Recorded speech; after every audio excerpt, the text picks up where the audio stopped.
Assalamualaikum warahmatullahi wabarakatuh. Perkenalkan saya Wan Anissa Fadila, NIM 0101181024, Prodi KPIA semester 7. Di sini saya akan berceramah bertemakan pemberdayaan masjid dan ekonomi syariah. Assalamualaikum warahmatullahi wabarakatuh. Alhamdulillahi rabbil alamin. Wassalatu wassalamu ala asrafil anbiya'i wal mursalin wa ala alihi wa ashabihi rasulillahi ajma'in. Amma ba'du. Segala puji bagi Allah sang penguasa alam semesta. Atas karunia-Nya kita bisa sama-sama berkumpul dalam rangka mencari ilmu serta diberi nikmat kesehatan.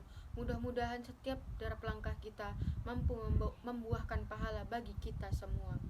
Tak lupa salawat berangkaikan salam senantiasa tercurah kepada junjungan kita Nabi Muhammad SAW. Allahumma sholli ala Sayyidina Muhammad wa ala ali Sayyidina Muhammad. Semoga kelak mendapat syafaat di yaumil akhir kelak.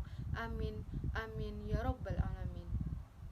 Masjid merupakan tempat strategis untuk pembangunan dan pemberdayaan umat.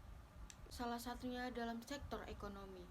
Namun saat ini potensi pemberdayaan ekonomi umat di masjid belum dimanfaatkan secara optimal. Nah, di antara tempat yang ideal dan mengawali pembangunan ekonomi masyarakat menuju kemaslahatan serta tidak lepas dari nilai-nilai spiritual adalah tempat ibadah kaum muslimin, yaitu masjid. Ukiran sejarah mencatat dan telah membuktikan bahwa masjid di zaman Rasulullah memiliki fungsi yang tidak hanya sebatas sebagai pusat ibadah saja, melainkan sebagai wadah untuk membicarakan pola strategi kehidupan umat.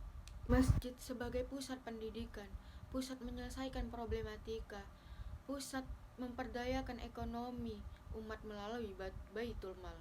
Bahkan urusan-urusan pemerintahan dan strategi militer pun diatur dan diperbincangkan di masjid pada saat itu. Dengannya itu berawal dari masjid, terlahirlah peradaban Islam.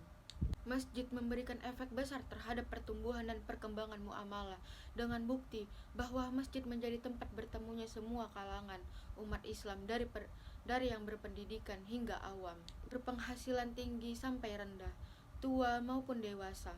Ketika ibadah sholat dilaksanakan, maka berjejerlah manusia tanpa mengenal standar sosial. Semuanya memiliki status yang sama, yaitu seorang hamba yang menyerahkan dirinya di hadapan Sang Pencipta. Berdasarkan realita tersebut, terlihatlah dengan jelas bahwa masjid memiliki fungsi lain, yaitu tempat merumuskan berbagai kebutuhan sosial, terlebih pada bidang ekonomi muamalah. Selama ini, masjid hanya dipahami sebagai tempat sujud kepada Allah Subhanahu wa Ta'ala. Masjid hanya sebatas tempat sakral dalam melaksanakan peribadatan dengan makna sempit. Sebutlah seperti sholat, di mana masyarakat sudah termindset dengan paham dan budaya dalam penggunaan masjid. Sehingga terkadang sebagian masyarakat resah dan geram ketika masjid digunakan sebagai tempat membuka majelis-majelis ilmu. Oleh karena itu, harapan melahirkan peradaban dari pintu masjid sulit tercapai.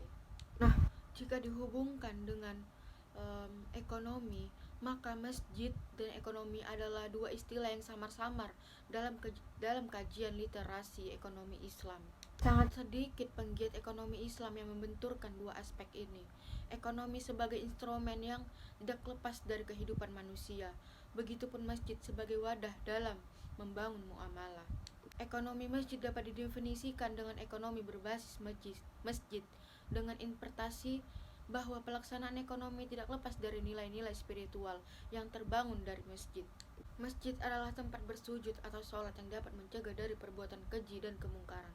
Quran Surah Al-Ankabut ayat 45.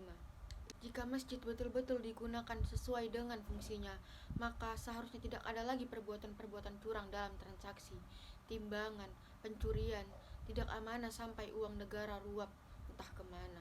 Disinilah masjid hadir sebagai solusi ekonomi umat di tengah krisis. Apalagi Indonesia merupakan negara dengan masjid terbanyak di dunia. Ini menandakan bahwa potensi masjid memiliki peluang sebagai solusi umat di tengah cambukan tekanan krisis ekonomi. Masjid tidak akan merasakan dampak dari krisis ekonomi, namun masyarakat akan merasakan dampaknya. seperti fenomena di lingkungan masyarakat yang menjadikan masjid sebagai pusat menyalurkan sedekah infak, sehingga kekurangan saldo jarang didapatkan. Untuk mengurangi dampak krisis ekonomi umat, maka dana tabaruk yang asalnya dari saldo kas masjid dapat digunakan dalam program usaha produktif, di mana masyarakat akan diarahkan untuk membuat inovasi usaha yang menghasilkan keuntungan.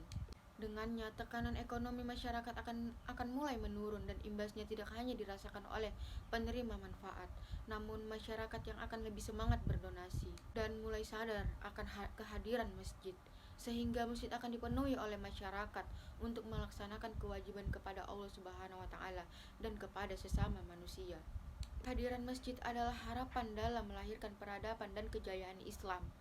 Persatuan dan kesejahteraan umat akan mudah tercapai ketika fungsi masjid dilaksanakan sesuai dengan contoh Rasulullah SAW. Kehadiran masjid tidak hanya sebagai tempat membangun relasi kepada Sang Pencipta, tapi juga untuk menghadirkan ikatan kuat persaudaraan antar umat. Mungkin itu saja yang bisa saya sampaikan. Lebih dan kurangnya saya mohon maaf. Kepada Allah saya mohon ampun. Akhirul kalam, fastabikul khairat. Assalamualaikum warahmatullahi wabarakatuh.